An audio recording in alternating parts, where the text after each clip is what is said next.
So, part two. This will be good for you, those of you who are doing the Romeo and Juliet project, because the examples in this document, I love this document. Um, the examples use Romeo and Juliet, and really it could have used anything, but these work perfectly, I feel like, to explain the different levels of questions. So let's start with level one questions, literal. We've talked about that word already. We've talked about literal versus figurative, and it doesn't mean anything different here. We're not talking about literal in contrast to figurative, but literal means the same thing as the way we've been talking about it in the class. So literal questions are factual. They can be addressed, they can be answered definitely with facts. They address key elements. Here's the key. Answers are found directly in the text or by information readily available in outside sources. And then they have one correct answer. That means if I ask a class, like let's say we're all reading the same book, and I ask you a level one question such as, what is Sarah's cousin's name in the book? And let's say half the class remembers easily, oh, it's Jared. And a few other people forgot his name, but they aren't going to be able to argue that the cousin's name wasn't Jared if that was the cousin's name. Because even if they don't remember right then, what can they do? They can open the book. The people who said, yeah, her cousin's name is Jared, can open the book and show them, look, right here. Okay, and then find in the text where it is found directly in the text and it has one correct answer. Okay, something that you can't really argue about because it's right there, just answered very clearly in the text. You can read these two on your own, but the example is, name the feuding families in Romeo and Juliet. Okay, Romeo and Juliet project class, can you name the feuding families, the families who are fighting? If you can't, where would you find the answer? In the text, right? It is going to, at some point, say their last names. So it is Montague and Capulet families, right? It is the Montague and Capulet families. And that answer, if anyone is silly enough to try to argue with you, you would be able to show them in the text, right? And so that is a level one question. And there's another example right here. What is an apothecary? Now, that may not be in the play. There may not be a definition of apothecary in the Romeo and Juliet text, but just as it says right here, found directly in the text or by information readily available. So all of you can look up apothecary and get the definition very quickly. I want you to go ahead and look at level two. I'm going to step away and answer my phone, and I don't want to pause it. I want you to go ahead and skim over level two questions.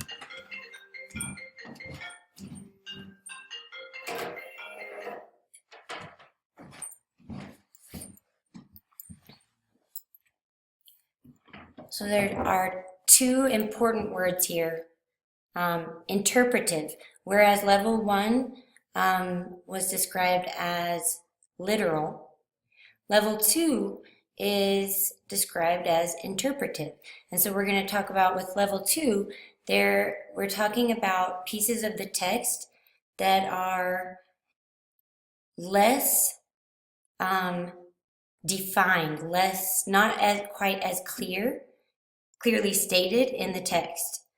This means there's room for your interpretation and then still possibly room for mine and my mom's and your mom's and all of the different people who read that text, okay? So starts with inferential, and we're going to talk about inferences, or as a verb you say to infer. We're going to talk about inferences often as we read this year. So inferential, it says answer to these questions may be implied rather than stated directly in the reading. So the text might have let's say we're reading a book and this paragraph makes us think that our main character is possibly pregnant, okay? But it doesn't say that she's pregnant. Instead, it gives us these clues. And some of us are thinking, oh, does this mean she's pregnant? Like that's what I think this means. And in this case, someone else may not have come to that conclusion, right? Maybe the different experiences that that person has, or maybe something about my understanding of the vocabulary. Maybe I understand what some of the key words mean, while my friend does not understand.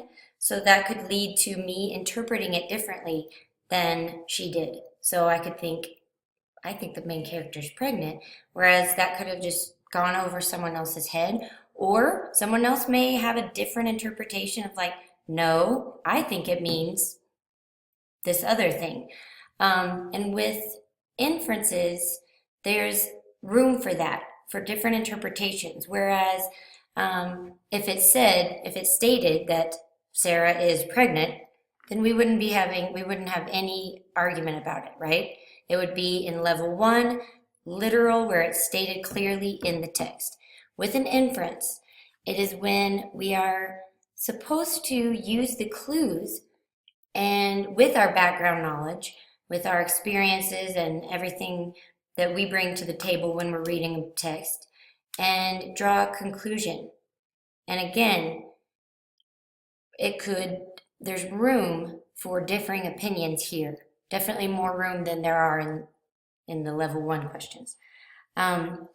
Level 2 also address motive of author or a character. Reader must make inferences based on specific information they can cite to back up their conclusions. So if you make an inference and you say, no, I don't think she's pregnant. I think the main character is, and sorry, I can't think of a situation, but you think something else is going on, I will ask you, or your friends who disagree might ask you, what makes you think that? Show us the clues, show us the words, show us in the text what made you draw that conclusion. So go ahead and read the rest of these bullet points right here.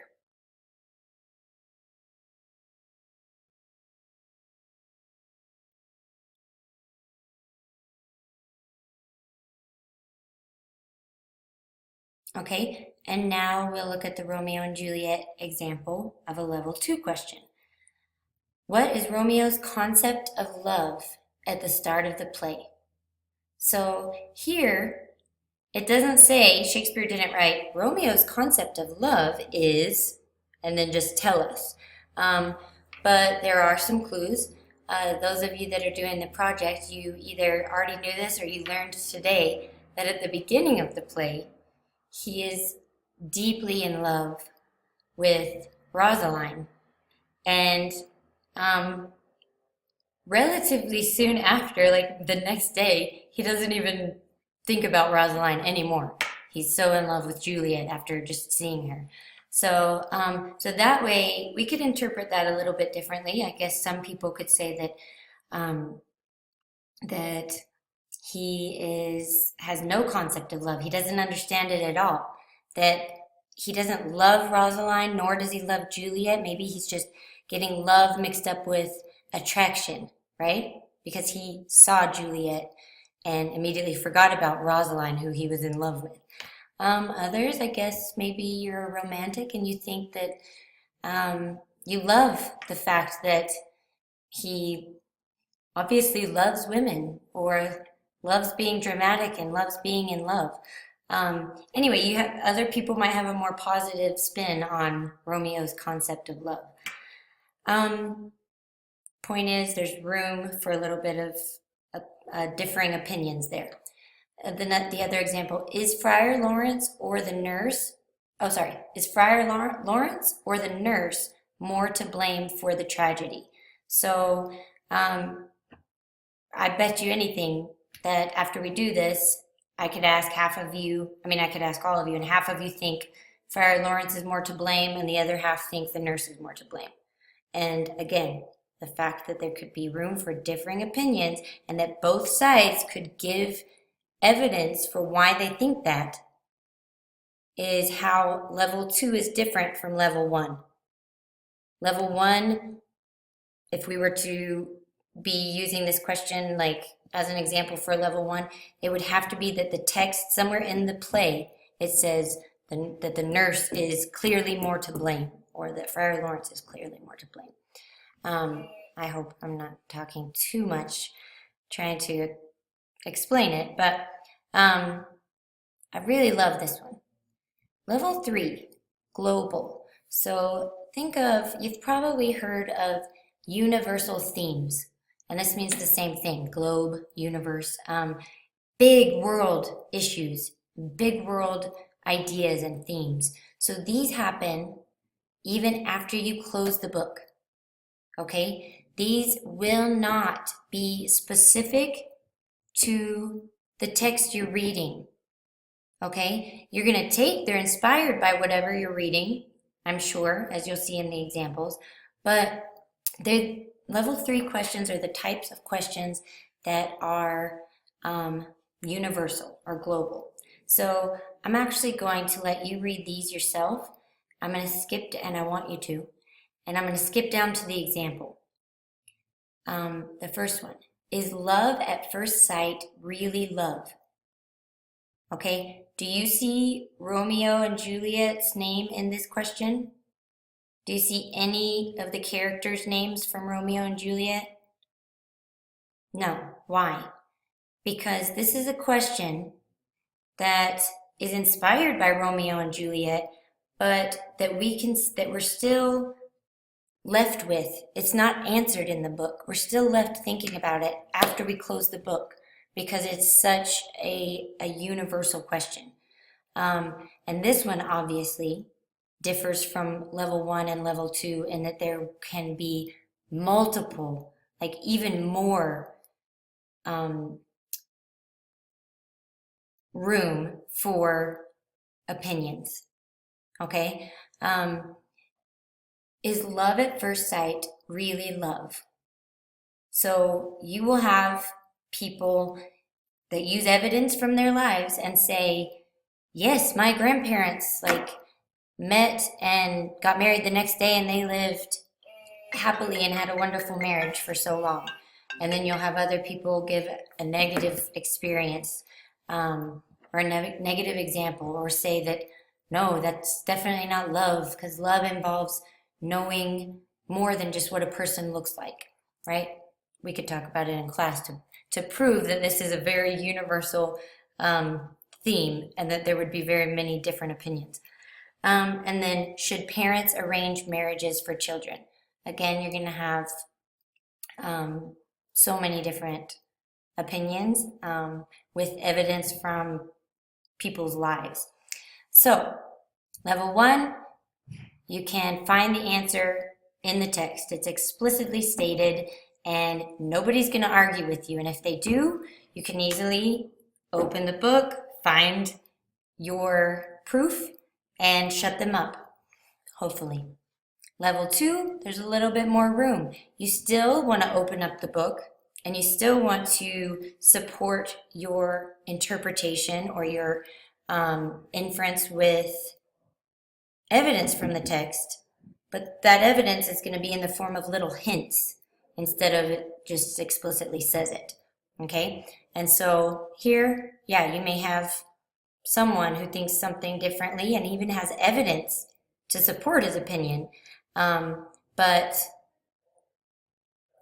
not as many opinions as when we get down here to global or universal themes, where the key to that I want you to remember is these are the questions that you still have after you close the book, because there's such big questions that really people may believe very strongly one way or another, but usually these are the questions that we don't know the answer to. Okay. Okay. Well, I already have cards with this information right here on them. I haven't passed them out yet, but if you would like to request one before I give them to you,